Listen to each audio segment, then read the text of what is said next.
আমাদের শিবপুর ঘাটের অবস্থা কতটা জল বেড়েছে। কালকে এতটা জল ছিল না, এখন ওই যে মন্দির বট গাছের কাছে চলে গেছে জল। সব স্টুডেন্টরা স্কুল থেকে সব উপারে যাবে, হ্যাঁ, ওখানে নৌকা লাগে। আর দেখতে পাচ্ছ জল কত বেড়েছে।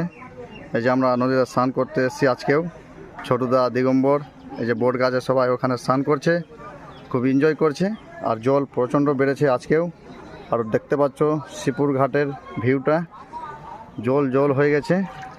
আর একটু দিদিকে দেখতে পাচ্ছ হু হু করে জল ঢুকছে, একদম খুব সুন্দর। এটা হচ্ছে আমাদের পিআইচি শিবপুর ঘাটের। আর কি সুন্দর লাগছে।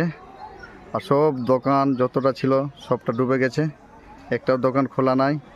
আর জল আজকে অনেকটাই চলে গেছে ওদিকে বট গাছের কাছে। Tata, bye by.